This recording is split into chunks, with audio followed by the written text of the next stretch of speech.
What is up, fellow nerds, and welcome to Not Your Status Quo. Today, Sunday night, just chatting here on Twitch. But before we get into all that, Dave, Doug, how's it going? I am grand, and Doug didn't have such such a good night last night. So, but Doug, how are you? Well, Dave, you're right. I didn't have the most grand of nights. A little tired. On my list of things that I enjoy doing and spending, with my weekend, spending all night at a hospital is not exactly at the top of the list. But other than that, I'm feeling better now, and I gotta say, overall, I'm feeling pretty okay. And I think that's because what's making it better is I get to hang out with you fine gentlemen and get to talk some awesome nerdy stuff. So, moving on with that, Mr. Keith, how are you? I am tremendous. Thank you for asking. I am happy that you're feeling better. Happy that we're here talking all things nerdy. We got tons to talk about. We got She-Hulk episode 3. We got House of the Dragon episode 2. We got Rings of Power, the first 2 episodes dropped. We got D23 and Disney Plus Day preview coming up. If there's anyone in the chat, what should we start with? Where do you gentlemen want to start tonight? Well, don't forget, we should also talk about, we should do a couple of spoilers on Spider-Man. Oh, we could do a couple spoilers on as well. Spider-Man. I mean, the other channels have already done it. May as well. If you like Becky Brandt, you'll love this new footage. Hey, you know what? I am all about shameless plug. If you want a non-spoiler review, make sure you check out our video we dropped Wednesday, I believe. That was when we did our At the Theater review. Wednesday or Thursday? No, Thursday, that's right. Yes, Thursday. Did our At the Theater review. We went and saw Spider-Man No Way Home, the even more fun edition. And, I gotta say, it was alright. It was alright. I think that there were a couple of parts that drug on a bit longer than they needed to, but there was also some, I think, much needed parts that I think added to it. Yeah, there were definitely a couple scenes that added to it for me, and I think that's the best. Like I said back then, I said that's the best thing of Phase 4 so far. So, It was. The original theatrical release was pretty good. I am glad that they switched up the end credit scene, if you will, because the original theatrical release was just a preview for Doctor Strange and the Multiverse of Madness. So I'm glad they added something else, and I think that the choice that they made of what to add really, really brought it up, because for those of you that don't know, if you haven't, watched any videos on YouTube yet, or you haven't seen it for yourself, what this is they went ahead and they showed all these videos and all these pictures of, different scenes that would have taken place over the course of the many different movies. So over Homecoming, over Far From Home, and over parts of No Way Home and everything. And also, during the bus trip that took place during Infinity War. So, different scenes where you would have normally probably expected to see Peter Parker, maybe, he is not there. He's not visible in any of these video clips, in any of these pictures. And that's because this end credit scene obviously takes place after the spell that erases Peter Parker from everybody's memories. And I think that adds to the overall emotion and the sadness that comes with that spell of really, being forgotten, of no longer existing in a sense. The other scene that I really liked was the additional Matt Murdock scene where we saw him, representing Foggy with Department of Damage Control. Happy. Yeah, Happy. Oh my God. Freaking Tundra Walker's in my brain. Foggy in another universe. Yeah. But I thought that was great when he's like, stop sweating so much. I wanted Happy to be like, how do you know I'm sweating? That's everything. And then the one thing, like the interviews that they had, the Betty interviews, I was like, I don't know, yeah, I was... Couldn't have done without those. They went out a bit too long. They trying to skewer, these interview talk shows a little bit. It's just too long, not funny enough, but it was all right.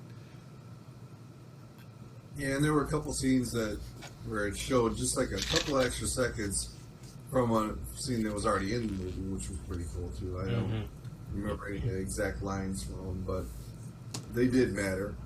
Mm-hmm. We got. I I'd think say it's over. worth watching. I was gonna say overall, it was definitely worth spending the $12 or whatever it was, per ticket to just see that movie again on the big screen. It's, Dave said it's the best thing of Phase 4. I certainly agree with him. I think I've enjoyed Phase 4 a little more than him, but this has definitely been the best thing we've gotten so far out of this phase. There's been a lot. Mm-hmm. And, I feel thankful that we were able to help out Sony, who are in need of a little bit of extra cash flow. They do, after all, need to make Morbius 2. It's Morbin time. And I feel better knowing at the end of the day that we helped make that possible. This to the Electric Boogaloo. the 7 million that this brought in this weekend, along with the 85,000 that Morbius's re-release did. Morbius's initial and second release together combined. Spider-Man already made what? $1 billion? It was like 1.9 billion worldwide. It did great. And well, remember how packed it was? That was like the first. Yeah, we couldn't even get. Normally, we would see at IMAX, and we couldn't even get a seat for that because they sold out so quick. So we had to watch it in a regular theater, like one of the common folk. Ugh, gross. I know. It made me feel for you normals going to see the movies and the tiny seats and unbelievable. Normies.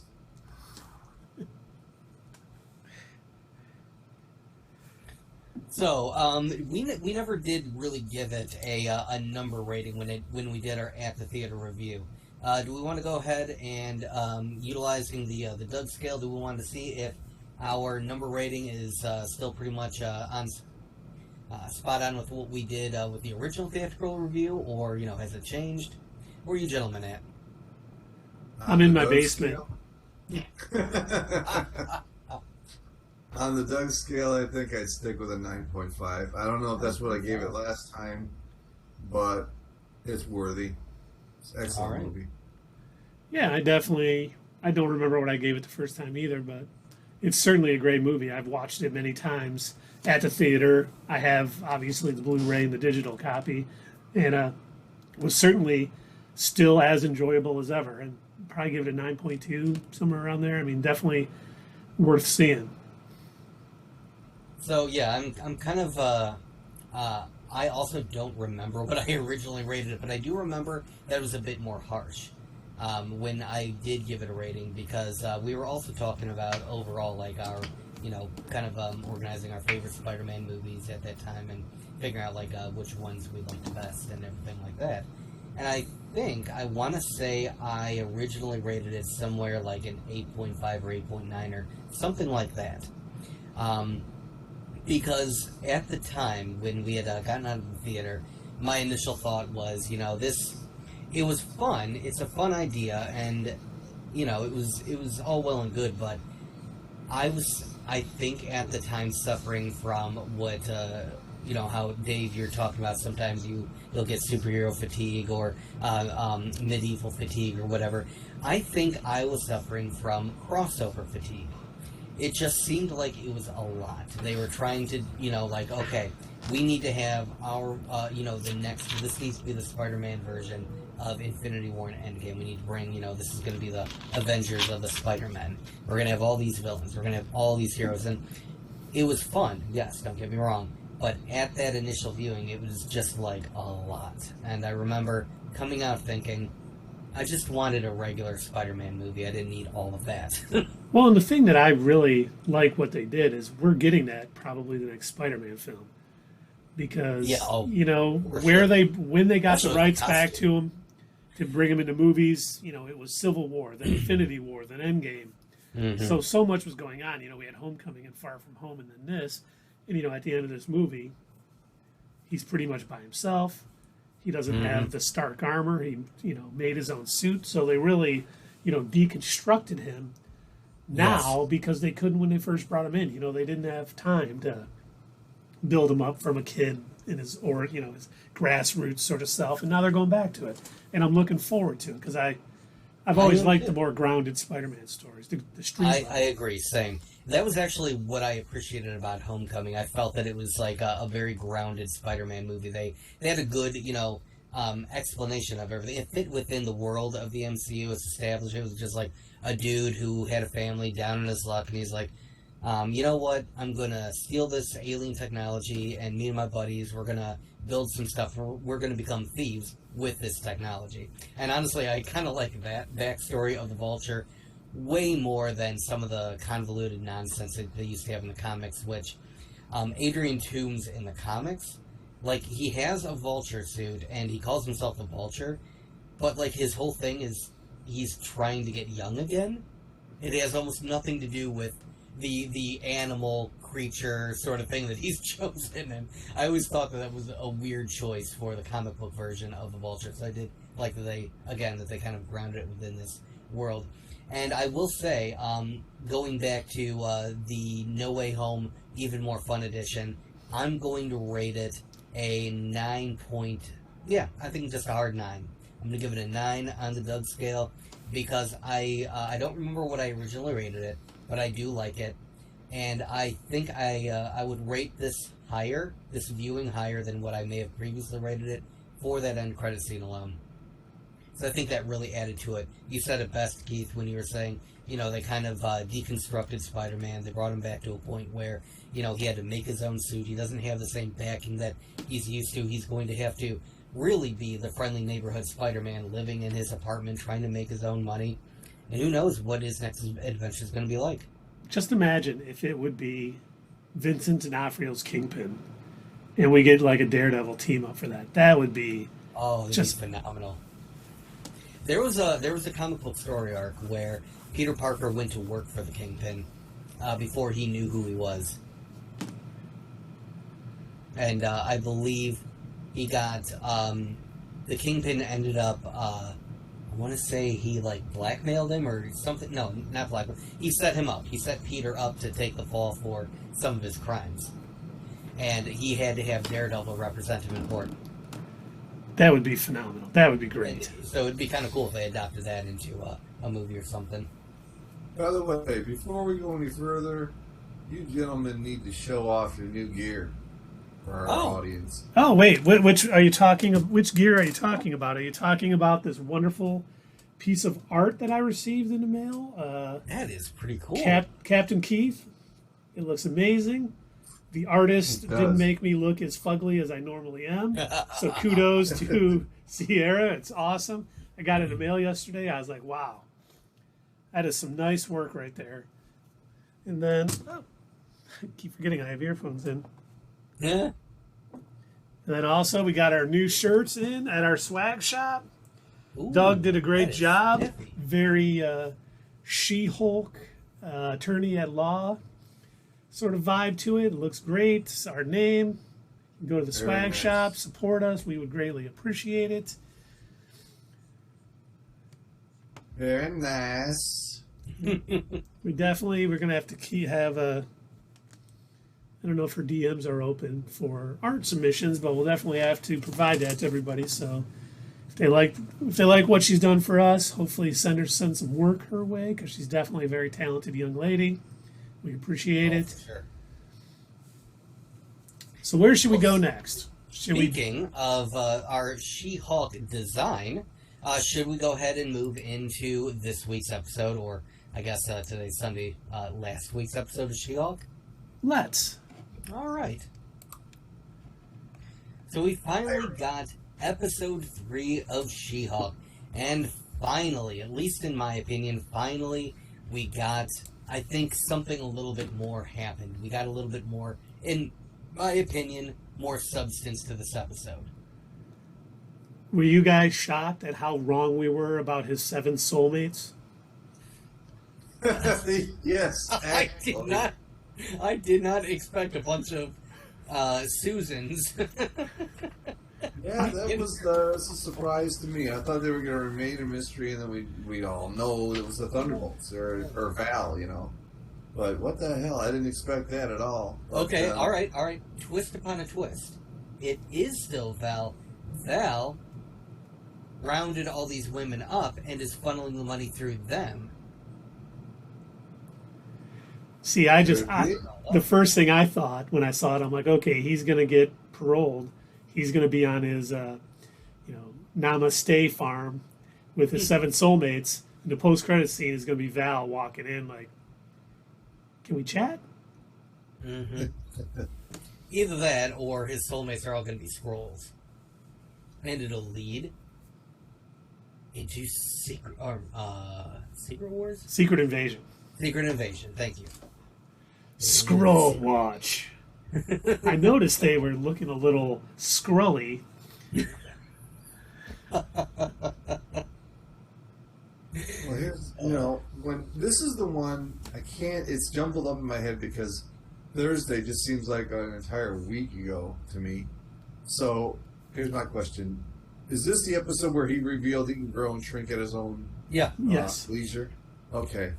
I thought that scene, I know they were trying to be like slapstick funny, and I know that they already said that they didn't know how to write legal stuff, but it kind of like, how is she going to be able to get him paroled no matter what Wong said, if she is also freaking out when he's changing size, when he's going to the abomination back? If she can't trust her own client, she can't trust her own client not to kill her. Like, she thinks she's scared. She got scared. I took that scene as her not realizing that he did still change into Abomination, or could still change into Abomination, and I think she was just as shocked and surprised, and maybe she was coming at it. And yes, I'm totally apologizing for the episode, but I took it as she was just as shocked as them, but she was probably shocked from a, oh my god,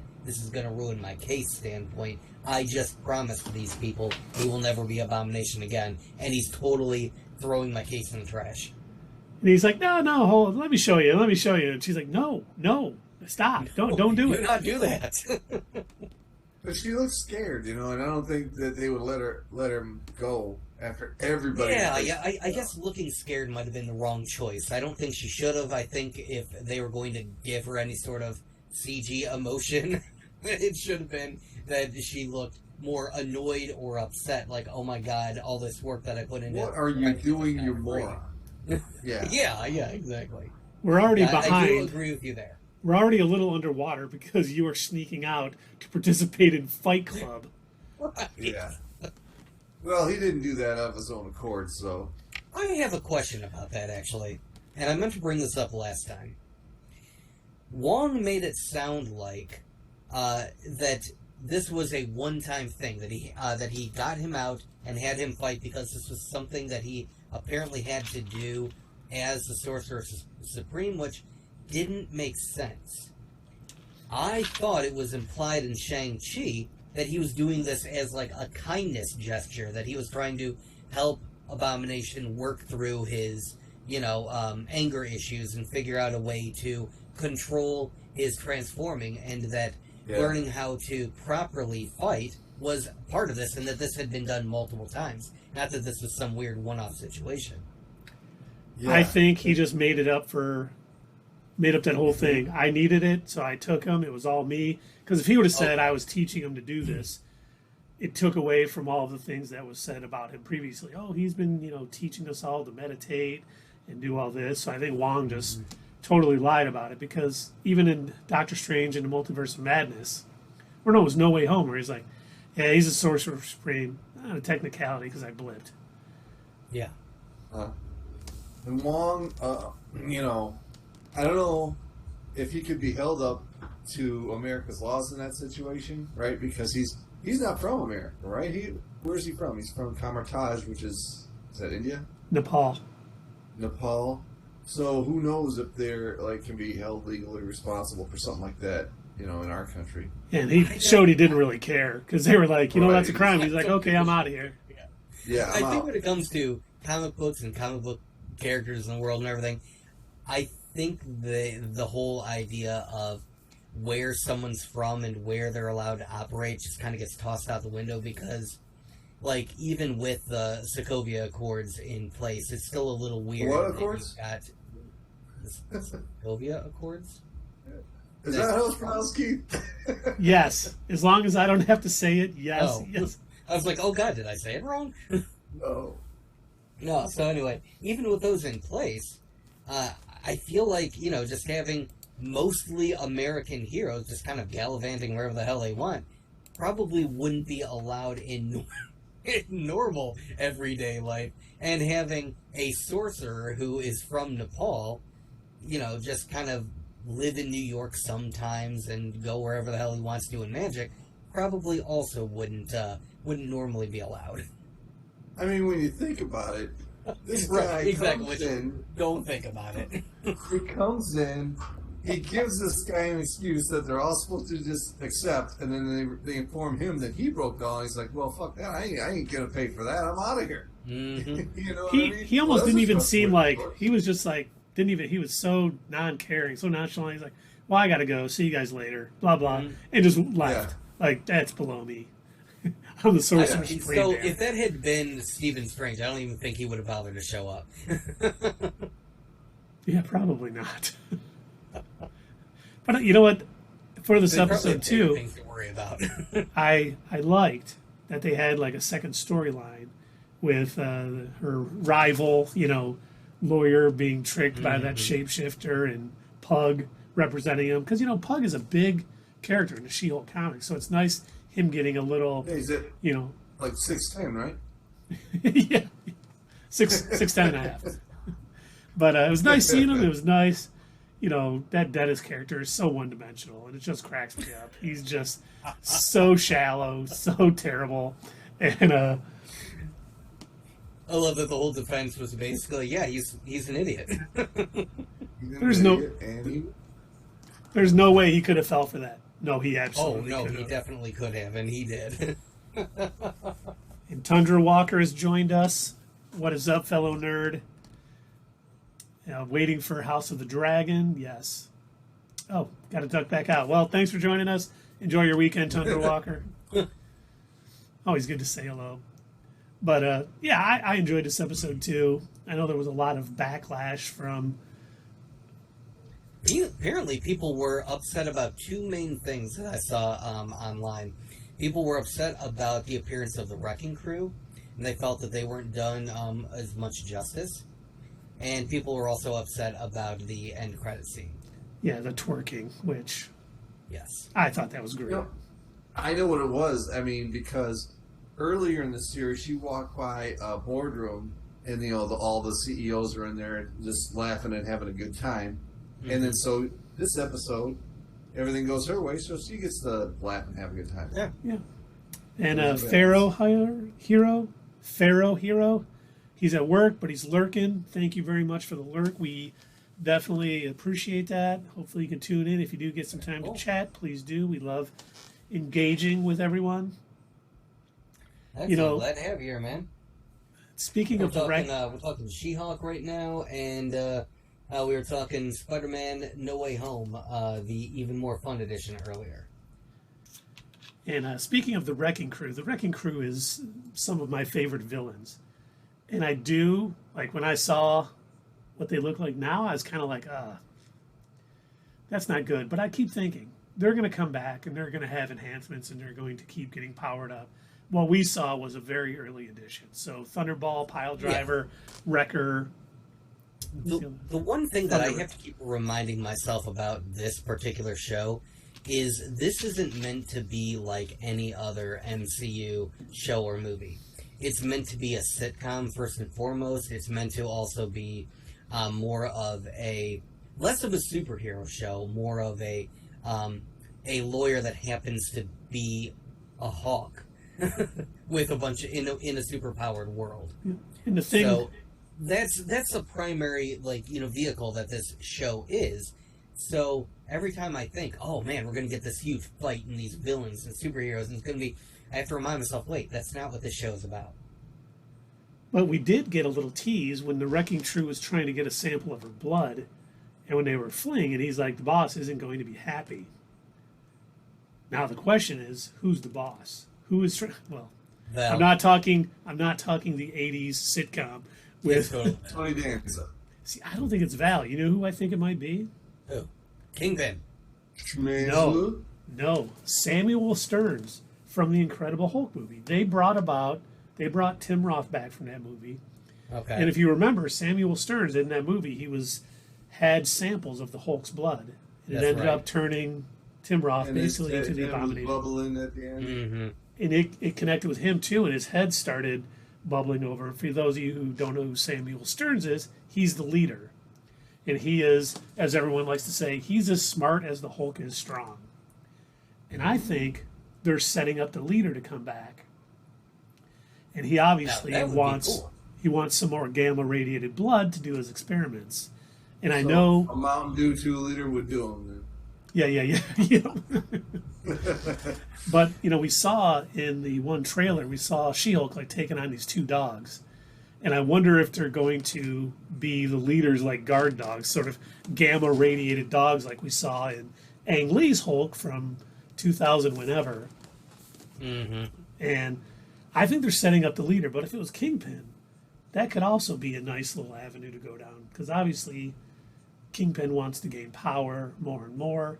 The only difference is Kingpin's not in Los Angeles, because this whole thing takes place on the West Coast, unless he's branching out and trying to find other things, or just sent this crew there because he probably figured it was a little easier to get She-Hulk blood. I totally forgot that this took place in a different state. So what's Daredevil doing there? That's a good question. I'm wondering if he is representing. Would he be allowed to? Wouldn't his wouldn't he have had to have taken the? So would he have passed the bar then in California and in New York? He would have had to if he's going to represent someone there. Mm-hmm. Or maybe the superhero division, maybe She-Hulk's going to be trying a case in New York. Ooh, that could be. Or maybe he won't be Matt Murdock at all. He'll just be there as a all right, you have to be superhero now, whether you want to or not. It's not up to you. You are the way you are, and you can help people. I watched an interview with the director of, or the showrunner of She-Hulk, and she was saying that she thought for sure they were not going to let them use Daredevil. And so they kept kind of like pushing it more and more, and they kept saying, okay, we're going to expand the story and we're going to add Daredevil into it. And then they're like, okay, well, they haven't stopped us yet. Let's, maybe they just didn't notice it. Let's go ahead and make the Daredevil portion of the story even bigger. Oh, they're still letting it go. All right. And so it got to the point where they had crafted an entire story arc with Daredevil. And she said, so, it's okay to use this character. Marvel, you guys are all right with this. You're not going to stop me? And they're like, yeah, we don't care. Of course you can use Daredevil. The only thing that we need to let you know, you can do anything you want with this character, but he has to wear this suit. We have to have control over the suit, and that's it. And he wears yellow because he's in California. There's a lot of sun out there.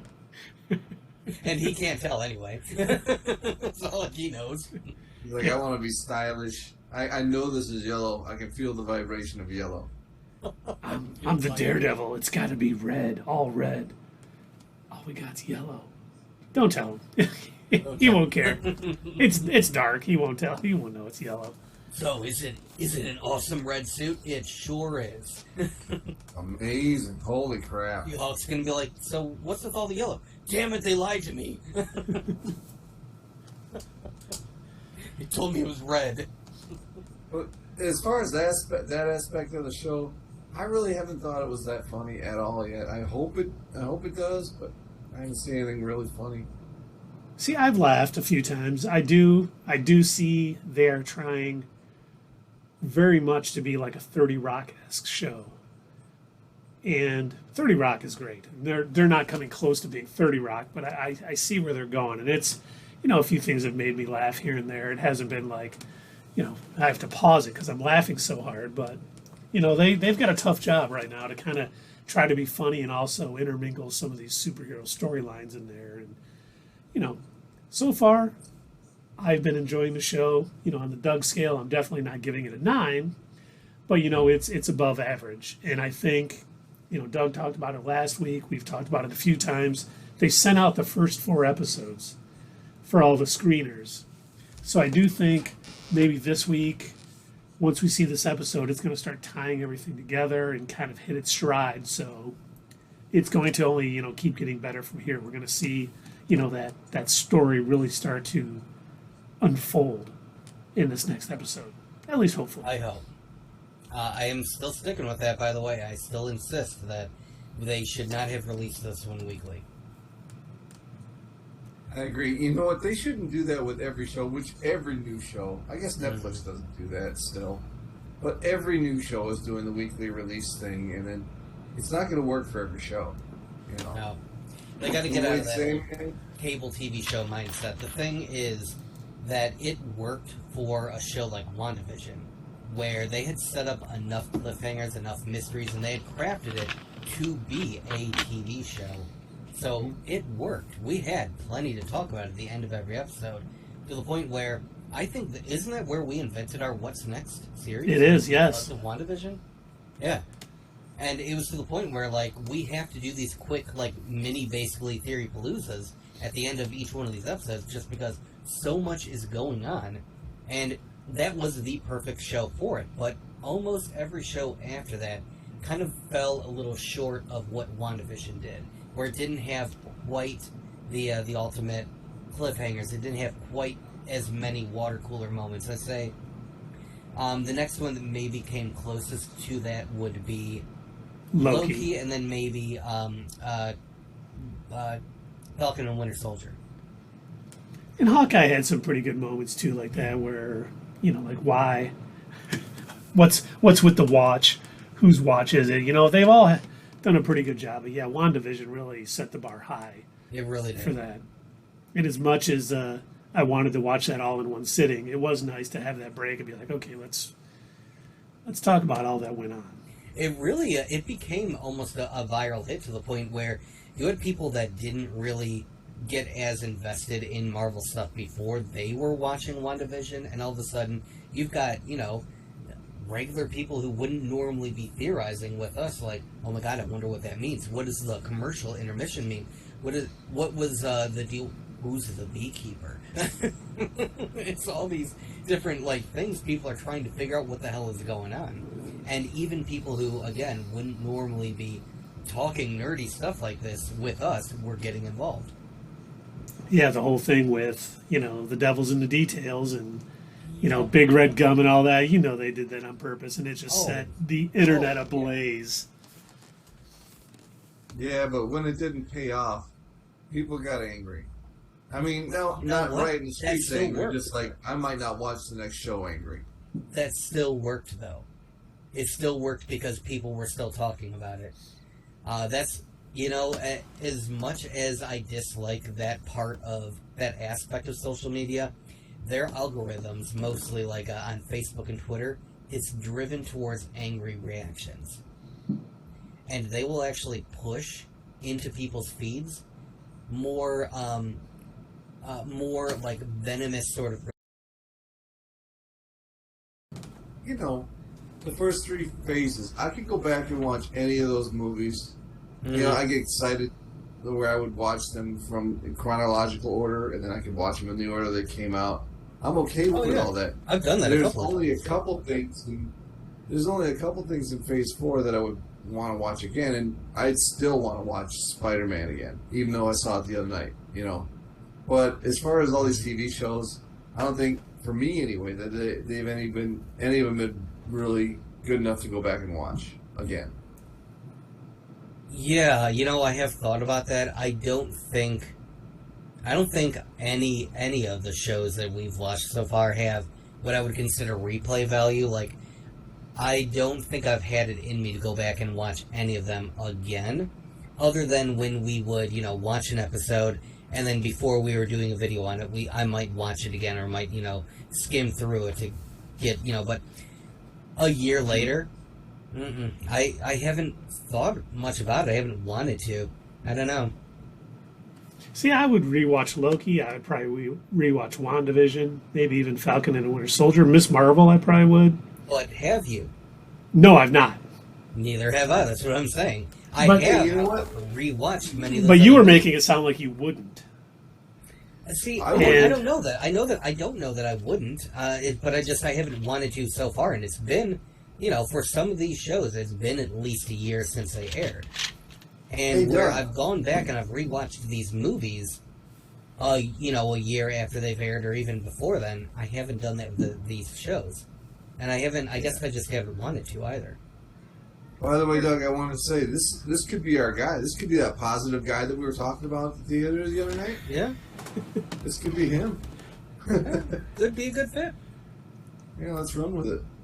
Yeah, I don't try to be like overly negative. I'm not saying that if you haven't watched them, you shouldn't. I'm not saying that. Yeah. When we did watch them, most of these shows were pretty good at the time, and we had plenty to say. When WandaVision was airing at the time, we all enjoyed it, and we all had theories about it, to the point where I believe that was also, so not only did that invent Not Your Status Quo is What's Next, I believe that was where Dave first started having to reel some things in, too. I do believe you That's are right. probably it. Yeah, I think so. Because we were going so theory crazy to the point where that Dave was like, all right, this is even a bit too much for me. We're going to have to reel that in a little. but Yeah, we all, at the time of watching, really enjoyed WandaVision. And I don't have any negative emotions about it. It was a good show at the time. Nothing in me has made me want to go back and watch it again. It wasn't like like an Avengers or a Spider-Man, Homecoming, or even Iron Man. I've gone back and watched the original Iron Man countless times. I don't know. I haven't wanted to do that with WandaVision yet. One of the Maybe things eventually I think too, for me, we see the movie at the theater, and then when I get the DVD, I always rewatch it. But there's no DVD for the shows. It's just always kind of there. There's no other like event that's like, oh, I should watch that show again. Because as soon as I get the DVD, I usually, or the Blu-ray, I should say, I rewatch the movie, or it's released on Disney Plus Day, like Thor: Love and Thunder. Mm-hmm. It's coming out on Disney Plus on Thursday. I'll probably watch it that day. But there's nothing like that with the shows. They're over and they're on Disney Plus. There's no like, hey, you just got, like the digital copy. You should rewatch it. So I'm assuming I'll rewatch Loki before season 2 next year, and a lot of it's long. And this is not to be an intentional plug of our channel, but it's going to turn into it. I will probably rewatch our videos on Loki before season 2. There are some great videos.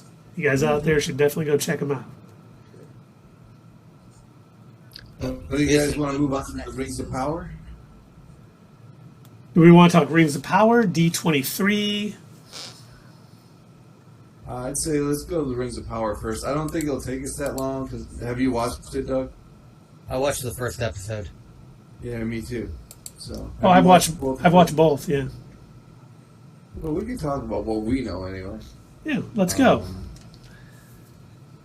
All right. I didn't love nor hate the first episode. It was just kind of like, okay, I wasn't blown away by it, but it didn't turn me off either. So I'd say I'm middle of the road on that one. See, I enjoyed, for one, I think the money spent on their special effects has paid off. I mean, the show is absolutely beautiful. Now, that first episode was setting a few things up and a little slower paced. It does start to open up in the second episode a little bit with some things going on. And I think the second episode was much better than the first episode, but I have enjoyed both episodes, and I kind of like where I think it's heading. When it comes to the shows that have a fantasy setting, I actually don't mind a slower pace. I found that out about myself. Like when it comes to like your Game of Thrones or your, Lord of the Rings and stuff, the slower pace doesn't bother me. I actually went back and because I did not know what the heck was going on in Rings of Power. I don't remember any of these character names. I barely remember the world. I'm not one of those, Lord of the Rings super fans like some people that we all know. Where I haven't read the books multiple times, listened to the audiobooks, and know and have a detailed knowledge of the whole world. I just didn't know that, and so when they were talking about this stuff, I'm just like, wait, am I supposed to know who these people are? Am I supposed to know where the setting is? What do you mean there's not even a sunset? That doesn't make sense. And then, the magic boat I'm like, what the hell is happening? I am so lost. I'm like, all right, I need to reacquaint myself clearly with the Lord of the Rings world because I don't know what is even happening. She is the Lady of the Wood, Kate Blanchett's character. Okay. That's who she is. And, of course, they announced, as soon as I said Elrond, you knew who Elrond was. Nope. That's Hugo Weaving's character. Okay. From both Lord of the Rings and The Hobbit. Yeah. And that's them, 1,000 years before, I think. Is it 1,000 or 100? I think it's 100 years. 100 years before Fellowship of the Ring. Yeah, it's 100. Yeah, and Sauron has just been killed? No. No, he hasn't been killed yet. They were looking for him. Yeah, his master was killed. Yep. I forget his name now. But yeah, she's been looking for Sauron. She knows he's still out there in hiding, building power. He's dead, though. Well, everyone else thinks he's dead. But wait till you see episode 2. That's right. why I think episode 2 really starts to start to cook with gasoline a little bit. Well, let me ask you something, Keith, because you mentioned that the money was well spent and the special effects looked great. And I will say, for the most part, a lot of it did look pretty okay. But I want to take us back to that boat scene towards the end. That did not. I don't know what was going on there, but that was the most green screen obvious or blue screen obvious scene that I've ever seen in my life, where you could clearly tell all of these people were standing on some colored platform and they just digitally added a boat and water in after the fact because it did not look they were really there. Yeah, with the light and everything, I think they were trying to show, they're being taken to, the Undying Lands. Yeah. Is that where they were going? I didn't understand what was happening there. Yeah, that's where they all went at the end of Lord of the Rings. That's where they were all going. With Bilbo and they get on the boat. It's been so long since I've watched all those movies. I barely remember the plot of all. The only thing that I really remember is basically the cliff notes is there's a magic evil ring that can control all of the other powerful rings that were given out to all these other races. They have to destroy the one ring, but it can only be destroyed in Mordor. They give it to Frodo to do it because everyone else who even looks at it is thinking how they can use it to beat Sauron. And Frodo seems to be the only one who isn't being immediately corrupted by it. I thought the entire Samwise did a good movies are job. basically them journeying to take this ring and throw it in lava. What were you saying, Dave? I said I think Samwise did a good job of rejecting Sauron because how long did he have the ring and he wasn't affected a single bit. And he showed up and was like, I still got the ring. Oh yeah. And Frodo had a bigger grip on Frodo than he did on Samwise at that point. Yeah, I will agree. But I was rewatching Fellowship of the Ring, and Sean Bean's character, I forgot how immediately he takes one look at it and he's like, dude, just give me the ring. I'm going to put it on. I'll go kill Sauron right now. And they're like, whoa, dude, see, this is why it needs to be destroyed. Exactly, yeah. Yeah, but in this show is, it seems like it's more the building of these rings, or maybe not building per se, but getting them out to people and Sauron, gathering his forces and getting power and, building Mordor to what we know it is in Fellowship. I will be curious. So I will continue to watch this show because I am curious. Something that I had forgotten about was the fact that one of the main plot points in the books and in the original movies was that Sauron had, forcibly made, I think, an elf or someone to make these rings for him. And he then gifted them and people accepted them. And at this point in this show, everyone acknowledges that Sauron and his master are the baddies. And while most people seem to think, at least in the first episode, seem to think he's gone and that he's dead, I'm curious how it's going to get to the point where he clearly is back. He makes these magic rings and people are like, yeah, totally, I'll take them. Well, I think it may be him saying, oh, it's a peace offering. I'm giving you this powerful artifact, yada, yada, yada. Obviously, he's not going to be like, and I got a ring that controls it, ha ha. But I think it's going to be like, hey, because they think he's bad because he was a lieutenant to, God, I wish I could remember that name. But he could come back and just be like, listen, hey, I'm my own person. I'm building up. I want to have peace between us. And here's, a gift for you all. And I think they'll be like... All those genocides, don't even think about it, guys. It was just a couple of genocides. Not even a big deal. I was just taking orders. I didn't want that to happen, you guys. Wait, where have I heard that before? I could just walk out in the middle of Fifth Avenue and do a genocide and not lose a single vote. We all know that Sauron is very charismatic. Well, yeah, so what I'm saying is I do hope that this show does kind of get around to answering stuff like that. Because, I think it helped. I think it helped going back and kind of reacquainting myself with the world that this is set in. Because then all of a sudden I was like, oh yeah, okay, that was kind of like what was happening. Oh yeah, that's kind of the layout of this world. That's sort of the politics that are going on. All right, now I feel like I could go back and, rewatch, Rings of Power. I could watch the first 2 episodes and probably keep watching the rest of the show. And now I kind of have a better understanding of what's happening. Yeah, I don't think they overdid it with the nostalgia. I think it was just right. No, I think you're right. I mean, obviously we get 2 characters from Lord of the Rings that were singing this, but they're younger and, doing some things. And in the second episode, there's something that's going on with Elrond, which I really enjoy. And I don't want to talk about it now, but I think it's the beginning of getting those rings built with what's going on with those 2.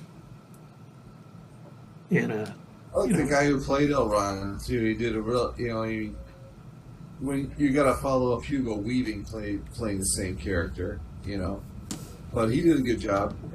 Like in the first episode where he just nothing jarred him. Anything she had to say, anything that happened, he was just like completely calm. He's already at that age, and he's gonna live another 1,000 years or whatever, and it seemed like he got a little angrier as he got older, I guess. Yes. Really calm with this one. well, in this too, I mean, the king. Did you guys? Yeah, the king has said, "Oh, the war is over. We've won." Yada yada yada. And the second episode is when you start to find out more and more that is not true. And so many things like, did it happen in the first episode where the elf garrison was pulled back from the one town? Okay, that'll be in the second episode. But you see, like his decision, the repercussions around some of the other parts of Middle Earth. And then you see it's just terrible timing. And I was like, okay, this is kind of cool. There's some very different plot lines going on. And I think, they're all going to be coming together near the end. And I think if they pull it off, it's going to be a pretty excellent first season. So I'm looking forward to it. I wasn't sure. Yeah, renewed, right? Yes, it's already renewed for season 2. I'm looking forward to seeing, how they handle all this and how much it interweaves, and is it going to be something where they're not worried about tying all the plot lines together now because they have multiple seasons and they can kind of let it drag out. So so far so good. I think they're doing a good job. I'm happy they made it at this point because at least the first 2 episodes were good. That could change down the line, but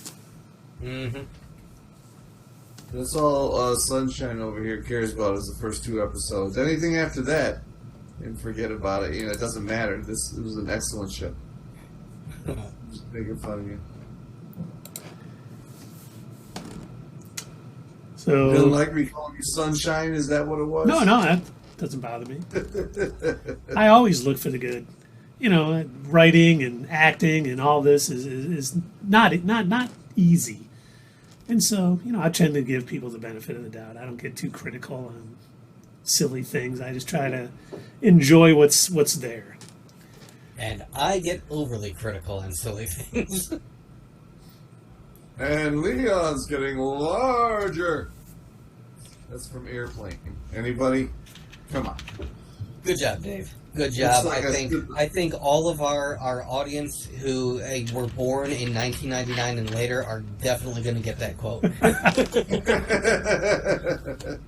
Looks like I picked the wrong week to stop sniffing glue. Definitely. All right. So, did you have anything else you wanted to add on Rings of Power? Any other things kind of jump out at you? Any theories that you might have? None for me, thanks. No, not really yet. You know, the one plot line with Elrond, I already told you, I think what they're planning on building is going to be the mechanism that forges the rings. You know, I'm kind of looking forward to seeing, because in these, you know, all of the notes from Lord of the Rings and stuff, he never said where Sauron was during the Second Age. So it'll be interesting to see where they decide to have him, you know, hold up and building power. So a lot of stuff that could happen, you know, with this. I am not as, like you said, I've read the books a few times. I enjoyed the movies. I've watched, you know, all of the extended versions, but I'm not like super, you know, into all of that lore and everything else. But I know some, and you know, I think they're doing a good job right now of, you know, continuing that. Now, do you feel that there were any water cooler moments in either of these episodes?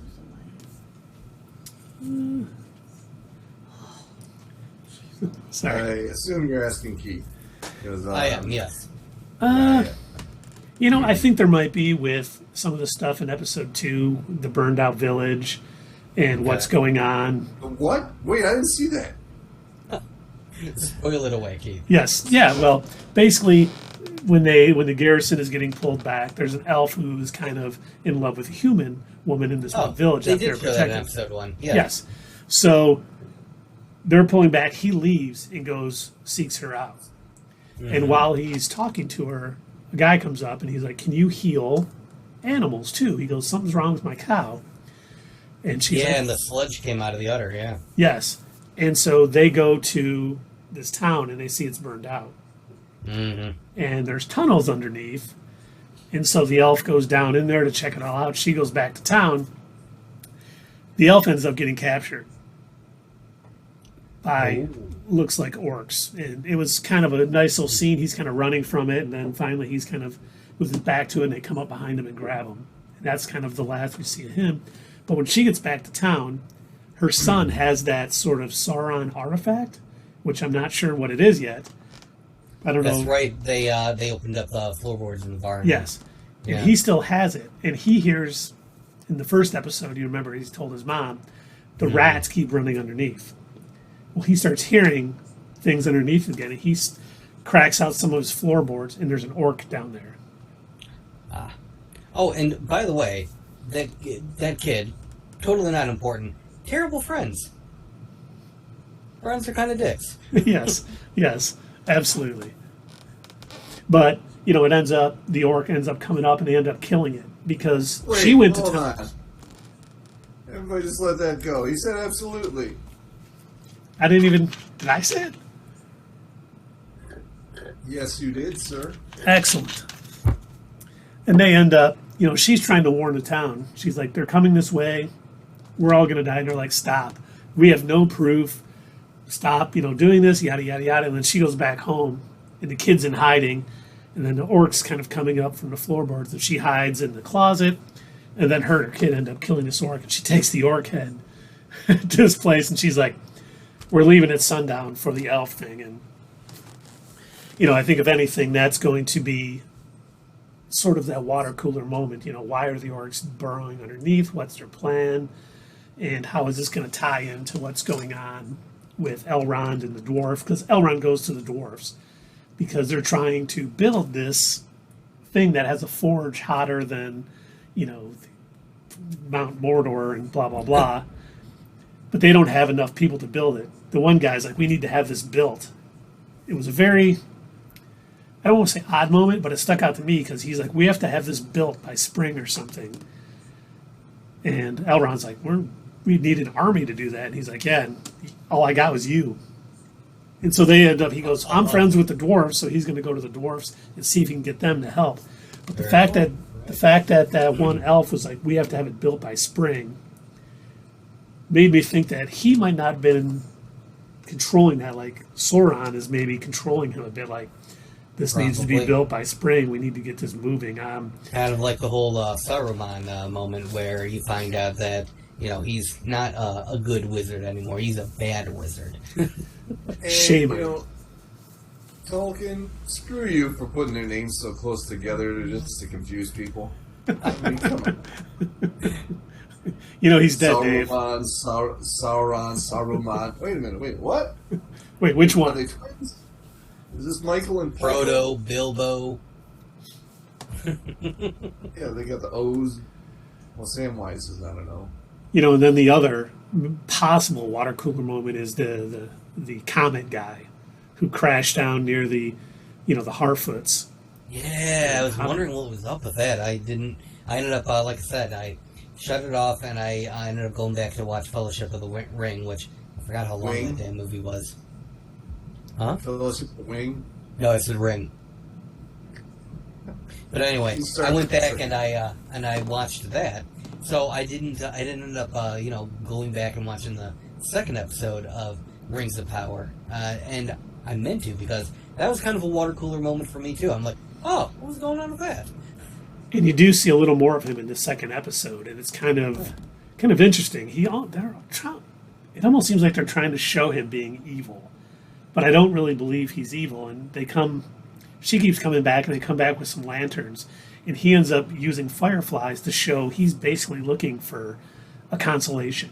So he's looking for someplace on Middle Earth, and she's like, I don't know what that is, but we'll definitely help you find it. So Comet Man is definitely looking for something. They call him the Stranger in the credits because I was looking if they gave him a name because I was interested. I'm like, okay, who is this guy?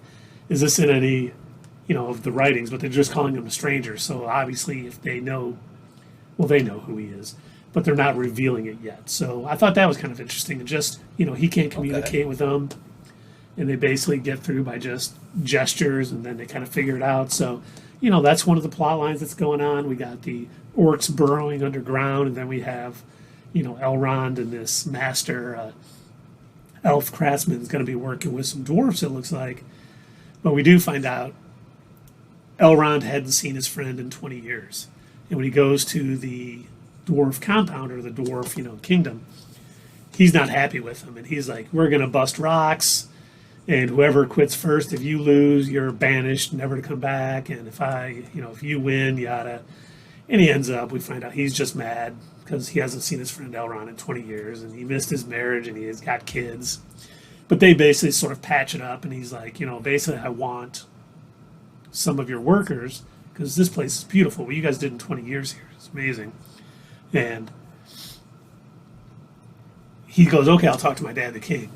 And when he's talking to the king's like, don't you think it's a little odd timing right as we get this or this? And they open up this box, but they don't show what's in it. What's in the box? What's in the box? Come on, what's in the box? But they're definitely doing a good job. I really do think it was funny because I think they released the first 2 episodes because the first episode, while it was setting a few things up, a lot more happened in episode 2. That oh my God, where is this going? What are we doing here? Wow. And I think it's going to build off that, hopefully. But I've got high hopes. I think it's been pretty good. And you can talk about it all you want, dude. Well, I'm not going to spoil anything because I know Doug is planning on kind of watching. Well, I assume if I know my my Game of Thrones stuff, I assume that there are dragons and that they are in a house. Oh my God! You did watch it, didn't you? Did I figure it out? House. Do they have a huge house, Keith? It's a castle, so it's kind of a huge house. Yes. Oh, okay. But what they're doing is very along the lines of, the story is, I'm going to say convoluted, but it's not in a bad way. There are so many things going on, and every decision you make has consequences. We saw that in Game of Thrones. And there was a very big decision that was decided in this episode, and you already are seeing the negative consequences to it. And that is what I'm enjoying most about House of the Dragon. They have not watered it down from what Game of Thrones was. And you make a bad decision, you probably won't be around much longer. And they are kind of setting a few things up, and characters kind of forming alliances or going back on it and doing new things. It's been extremely entertaining so far, the first 2 episodes. And it's nice because we've had the first 2 episodes of the House of the Dragon, and we've had the first 2 episodes of the Ring of Power, and they both are their own things. They kind of go about their things, their own way, and I'm enjoying them both. But I honestly think I'm enjoying House of the Dragon more, only because it is so much, political ties and what you're doing and who you're supporting and how you show your support and what's happening and all the different characters that are sort of lining up to maybe take the crown at one point or be the heir to the crown. It's been good. And I'm looking forward to, I will probably stay up late tonight and watch episode 3 because I don't want it spoiled for me. But look, Keith, everyone knows that you pick your king based on who has the best story. It's true. That was you also established know- in Game of Thrones. So, who has the best story so far? I am not going to spill those beans. Oh, okay. You know what else drops tonight at 11 o'clock? Oh, I know. I'm waiting for that. I'm going to stay up and watch that. And, oh my god, you haven't made a single Rick and Morty reference until right now, and you haven't made a Smallville reference. What the heck, Dave? None really came up. You know? I'm not going to force it in. Oh! I could go But on you with that said comment. you said the other day that you would. See, he went there. I wasn't going to go there, but he went there. When it comes up to So we're not doing phrasing anymore. phrasing,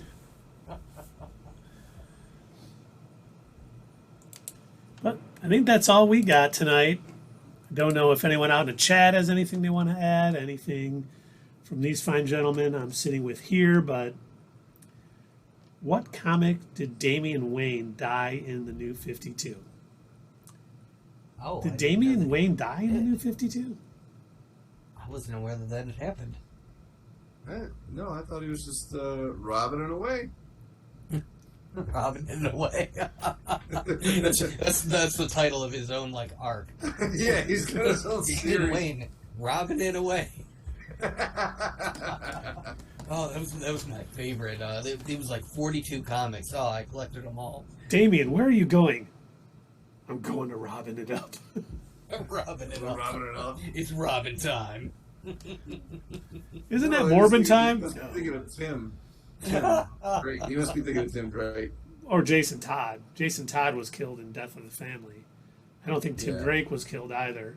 He's talking about New 52 specifically, so I don't know. See, I didn't read a lot of the New 52 comics. Maybe he's quizzing us. He did do that before. Once again, I am definitely more Marvel knowledge than DC. I love DC and I've read a lot of DC comics, but I've always been more focused on Marvel. But if Damian Wayne died in the New 52, that is news to me because I know he's still around. Hey, there's versions of Superman where his dad's still alive. Pa Kent is still alive. So Yeah, they always have different universes, different universes in the multiverse where different things happen. There's even one where Krypton never exploded. Yeah, it looks like he did die at one point, then brought back to life. oh, from the Lazarus pits. No. From a piece of the Chaos Shard. which was powered with the Omega Sanction to bring Damien back to life. I don't know what those things are. Neither do I. They got fancy names, so. It's like the M-Cron crystal. The N-Crown crystal? But he was resurrected. That's what the Shi'ar uses. This is interesting. I didn't know this. Once he was resurrected, he came back as a metahuman.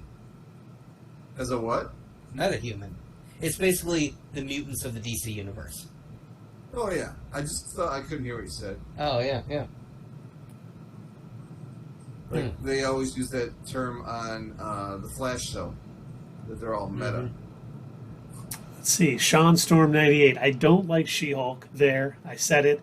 She's too politically charged to be able to be comic book accurate. Well, I mean, Politically charged? What do you mean? I am curious about that. And comic book accurate, that's going to be...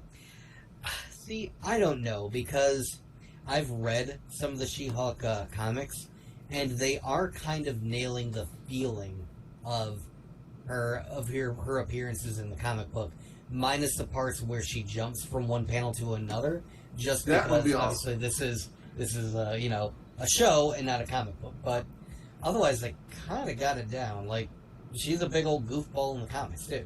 yeah, the John Byrne run from the 80s and the Dan Slott run, I mean, this is pretty much that come to life. And you're right. The only thing she did in the Byrne run that I hope she does here is, like, talk to the writers. Like, something happens, and Right. she would always be like, Byrne, you're not doing this. Come on. There's no way. Oh, you did it. I would love her How to be funny like, would it be if there was like a scene where she yells "cut" and you just see like a director sitting in the chair? What's going on? and let's see, Don't Eat Me Cows. Have you seen Batman Death in the Family, a DC interactive showcase? I have. I watched it on HBO Max. Yep, I did too. I actually still have the comic where Jason Todd dies at the hand of Joker in Death in the Family somewhere in my house, but I don't know where it is right now. Okay, Sean Storm 98. Like, for example, in episode 1, when she debunks Bruce for having it harder than Bruce. Her appearance is fine, yeah, but the personality feels like she's too cocky to be able to seem likable. Well, Yeah, I've mentioned this myself, that I didn't like that scene. I really... Because it disrespects Bruce's history. These other guys don't feel that same way, but I feel like that was a low moment, you know. well, I feel like everybody always thinks their journey is harder than other people's. I don't think it was because she's female or he's a man or anything like that. I think everyone's like, you don't know what I went through. She doesn't know what all Bruce went through. And I think if she learned all that he went through, she would be a little more sympathetic towards his cause too. But at that moment, she was the narrative, you know, she was doing the narration, and it was very one-sided towards her because that's where she was at.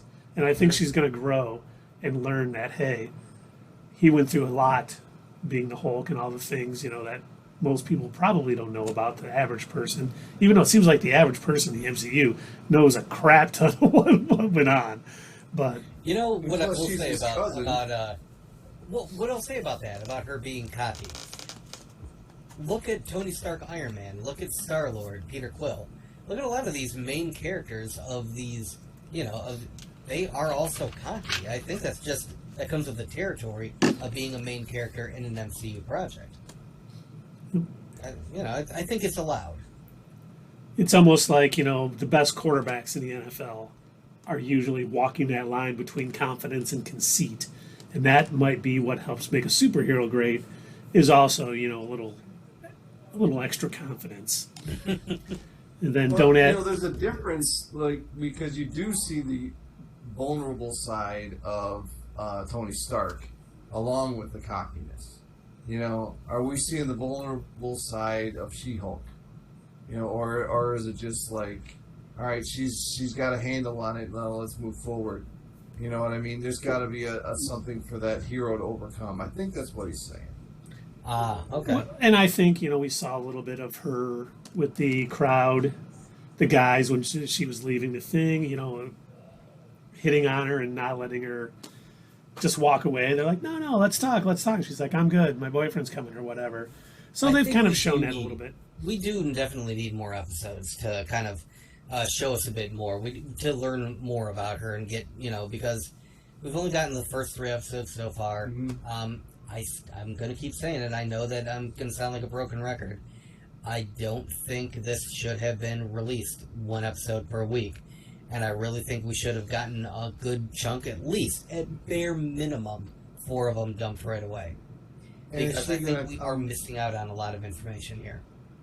Is she gonna come full circle like that kind of character quality, I guess you want to say, is redeemable? Like, from being too cocky to realizing after what you've seen, once you've been in a superhero body for a while, you're like, oh shit, maybe I shouldn't have been such a, so pissed off at the beginning, and realize, oh shit, there's a lot more to this life. I don't need to sit here and put down like she did in the bar, like they're orphans or whatever, they're rich orphans. She doesn't get it yet.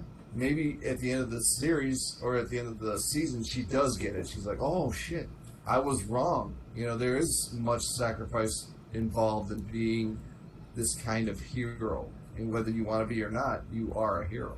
Really, with what you have to sacrifice in your own personal life to be, the superhero and give up all that stuff. I do think she's going to kind of figure that out a little bit, and I think she's going to, with the Abomination showing up, and if we do get Samuel Stearns, the leader, being the boss of the Wrecking Crew, trying to get that blood, I think that'll tie in her story with her cousins a lot more, and she'll have a better understanding of what he went through all those years. Mm-hmm. Or they could just make it a big old goofy, dumb show, and none of this ever ends up paying off. If they did that, if they just made the rest of the thing comedy, just not caring about the canon and stuff, that'd be all right too. It's hard to say. Like I said, I don't know what direction they're going to go with this. I am noticing that they are. I don't think they know how to make a sitcom, or at least the people that are involved. I don't know if they know how to mesh Marvel characters with a sitcom. So I think they are trying to work their way through it, and they could use a little bit more. I think they need to work on different style jokes, because I think the quips that work in the movies that rely on, a break between the serious moments, while those work, I think they need to figure out something else that's going to work for this show. And while Keith did mention that it sort of, it seems similar in a sense to 30 Rock, I don't know if that's always going to work for this show. That type of it. We'll have to wait and see. So yeah, I think it has the potential to be good. I think it has a lot of potential to be good, based on the knowledge I know of the character from the comics. But not everything always translates that well to TV and movies. That's very true. Yeah, and I think that I forgot what I was going to say, so I'm going to let Keith go. I was just going to answer, don't eat me cows. He asks, was King the Conqueror Iron Lad at first and somehow became King the Conqueror? Saying first isn't really accurate. He was kind of Iron Lad and King and Immortus and all of that seemingly at the same time, because he's a time traveler. Iron Lad was someone who came back in time to try to stop himself from becoming King the Conqueror. But I mean, King had been back in time, and so much is going on. But Iron Lad was basically a variant of Kang, who didn't want to become what Kang was, and tried to join the Young Avengers to stop him. And don't eat me, because if you do want to learn more, we did an in-focus on Kang the Conqueror, and you should definitely check out that video. I noticed that you mentioned, you asked if we had watched the YouTuber Comic Storian. We do something kind of similar to that, only better. You should check out our In Focus series, where we do deep dives into different comic book characters, and we did do a video all about Kang the Conqueror, and we did talk a little bit about some of his other variants as well in that video. Kang. And Sean Storm 98 kind of talks, Tony makes it work because he's a rich guy, thinks he can buy out, and gets absolutely. And he's, basically saying people may have jumped off of She-Hulk after episode 1. Well, I mean, if they do, they might be missing out on stuff. Obviously, I think episode 3 was the best one yet, and hopefully it continues to build on it, but once again, we will see. Mm-hmm. Yeah, I think that this would have been better and would have maybe played better to audiences if if this had been bingeable. But yeah, just watching that first episode, I was like, okay, that's fine, whatever. It didn't really grab me the way that some of these other things have. And we're seeing, just with like the Abomination, Emil Blonsky learned to control his alter ego too, but it took him some time. So, everybody's different. Where, Jennifer Walters may be better at handling the two personas. There's going to be other parts that she's not as good as Bruce. And Maybe she didn't have as much gamma because she just got a few drops of his blood, and obviously Bruce is just all gamma. Yep. You know? And I do think we're going to see Bruce again in this show, and I think it's going to, I hope so. She's going to be like, maybe I was a little bratty when you first started to train me, and she's like, I don't want to do this. I'm not a superhero. I don't need this. Yada, yada, yada. I think it'll come full circle, and she will be like, hey, I appreciate you, Bruce. Coming back. He will Yeah, at some point. I think he's gone. Well, the only reason I say that, He's got to be gone to set up the movies that we were talking about. he filmed scenes with Titania. Nice. Oh, he did? Yes. Very cool. So either they I got don't know, cut, man. If they brought him or back before, then Well, how he can he could- set up those other movies? because maybe he has to Hologram. come back. Yeah, maybe he has to come back to do a few things, and then he's going to head with he's trying to recruit other people. Maybe he's going to get some Asgardians to go with him, or who knows what. But- What if he comes back and he's wearing gladiator gear, and Jennifer Walters is just like, "Whoa, what's going on with this? Look, don't ask any questions. You'll see it on the big screen soon enough." Yeah. Wink. Well, and remember, in his thing, he had his gladiator helmet from Thor Ragnarok on display when Jen was walking around his place. But Sean Storm, Right, I my hope you fan continue is on the watching fly. it, and I hope you enjoy it a little more. But everything's subjective. What some people don't like, other people like, and it's all good. We don't judge anybody here.